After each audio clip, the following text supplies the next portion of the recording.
Hi, and welcome back to Lightroom Questions. This is our third little video. I hope it helps. I'm going down the questions as they come in, and my first impression of Lightroom is that it's more than an organizational program with a little bit of photo enhancement abilities built in. Would that be a fair assessment? And I would really have to say that's where it started, but with the great improvements in the Develop module and the power that it now has, for many photographers, it is a editing program, and it is also very, very powerful as an output program. And so while organization was where it started, and it is the thing it uniquely does, you couldn't use something else to do that, it has a lot more to it, and I think you'll find it just gets richer and richer as you work with it.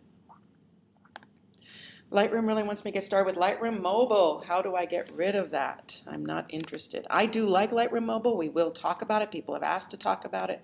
But if you come here and you say change identity plate, you'll get rid of the little Lightroom Mobile nagware in the program.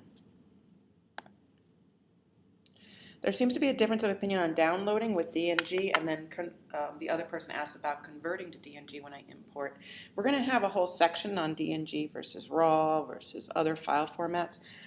And there is not a single decision on this, just like there's not a single point of view about having one catalog or multiple catalogs. This is something that's going to be very personal to your workflow, and it is why I recommend you make a small test catalog for this class and run all of the things that we're doing on that catalog before you go and do the long work to make a master catalog of all the pictures you've ever made. That for some of you would be quite many. So let's work with a small testing catalog. We can try DNG, we can try RAW, you can try JPEG, and you can see the differences between the formats. And we'll talk about this in more detail. Okay, there is a little video coming up in the one of the next modules about Lightroom to Photoshop and Photoshop back. And do not keep working files on your desktop would be my recommendation. I usually keep them with the original files so that they stay in the same folders, and that's the easiest way for Lightroom to keep track of them. Some people prefer to have a master folder, and so that master folder would sit on the same place as the other folders and the other images. Your desktop is not a very safe place. When you do backups, as you get to, and you should all do backups, the desktop is one of the places that we often miss, and things can go missing on the desktop pretty easily. So I really recommend you keep all your photos in one large photo folder, and you may want to have a folder that's called Masters, and that would be your Photoshop work, or you can keep the Photoshop work next to the original RAW files in case you ever needed to go back to the RAW file to pick up some data or to do something else or to see where you started. We'll talk more about that as we continue to talk about organizing and backup. How do I keep a database along with the backups of the photos?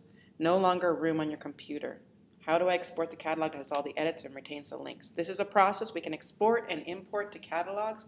You cannot probably keep all of your images on your laptop or even on your desktop.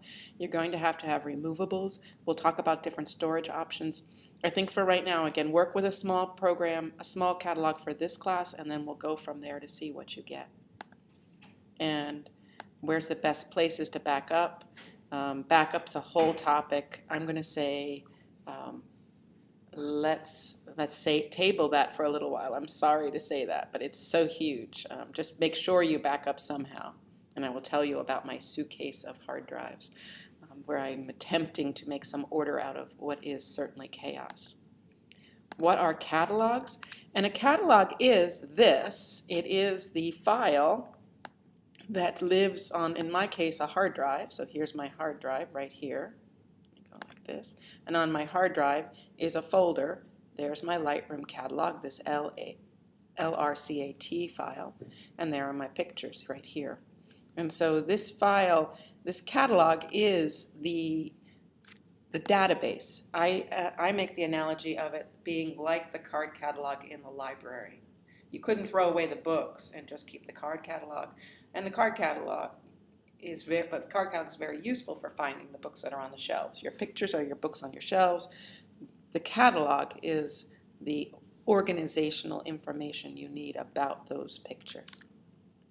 A little more powerful than that, but that really is a key. How do you create a preset? Okay, we'll go into this in more detail, but I will do a quick one because I think this could be, let me just get one picture up, which will be this one, and I'll quickly develop a preset for this black and white picture. You can do a preset that does anything, but in the develop mode, if I come over here and I decide for this picture, I'm going to do a split toning. So I'm going to do 31, 7, 74, 7, and you might see that's one of my favorite little toning things where I sort of, and we'll talk about split toning later, but the highlights get to be one color and the shadows get to be a little bit different color, and it makes a picture very rich. So that might be one thing I want to do to all of my black and white pictures. I might also say I always want to give all my black and white pictures 10 clarity. I'm not saying that I would do this in this case, but that's two things. So I've done two things to this picture. And so then I go to my presets and I click the plus, and then I can call this black and white split tone. I can call it anything I want, but I'm going to call it clarity. So I know what it is when I go to use it. And I can tell it which things I want it to bring in. So if I've done many things to this picture, but all I want to keep, let's check none, is the split toning and the clarity. That's all it will do to the pictures when I get there. And so then I'm going to create. And so now you can see over here, I have my black and white split tone clarity. I also have other ones I've made. I've made a black, and if we go back, you can see up in, let me make this a little bit larger. Up here, you can see I have a black and white infrared, I have a black and white split, here's my new split, here's a cool tone split. And as I hover over them, that you actually can sort of see what the effect of the different presets are. So it's pretty easy to make a preset, and they can be very useful as you work on your pictures. And how does geotagging work in Lightroom? There is a geotag in Lightroom. Let's get to the library and get to a picture that is geotagged. I don't think these are. So I will go to another picture. And you can see over here, there's a GPS. And I go over here, and the map will show up. It will take a little while. You have to be online for the map to be active. You must be on an active internet situation. It will show me exactly where the picture is and other pictures that are in that same location. If I want to add a GPS, so say I knew that I had two cameras and this camera has GPS, but my other camera doesn't, I can actually copy the GPS information and add it to another picture, and it will automatically show up on the map. And the other thing I can do, let's get to a picture that doesn't have GPS. So here's a picture that doesn't have GPS. And so if I know that this is here, there's no GPS on it now, but I know it's in the same location as this one, right? I can just take this and drag it right there and add it to the GPS. So now this picture has the GPS added. I have a GPS on my camera. If you don't have that, then you would have to figure it out afterwards, either by using an iPhone GPS, which some people do, or by buying a GPS system, or just by looking up the GPS and dropping the pictures on that spot on the map. Okay, we're going to talk about printing later. The print module is huge. It's very powerful. I was a person who would have printed out of Photoshop most of the time, but I have transformed where actually if I work in Photoshop, I will often still bring pictures back into Lightroom to do the print because of the controls I have there. So I'm happy. I will be doing demos on this, and I'm really believe in printing out of Lightroom. And the panels are the color they are.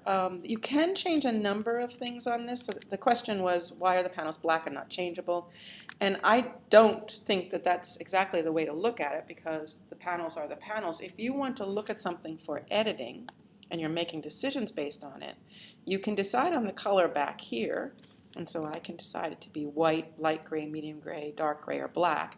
I would not choose black for the reason you mentioned. It would send you off. Some people prefer white because they will be showing their pictures on white. I actually go with the medium gray because I find that I have learned to see it that way. And then when I go to soft proof, the background will turn white, which is a step way down the line, but I want you to see that. should turn white, yes. So I can see the difference between my editing stage and my soft proofing stage. But if this bothers me on the sides, all I do is hit my tab, and now I don't have it.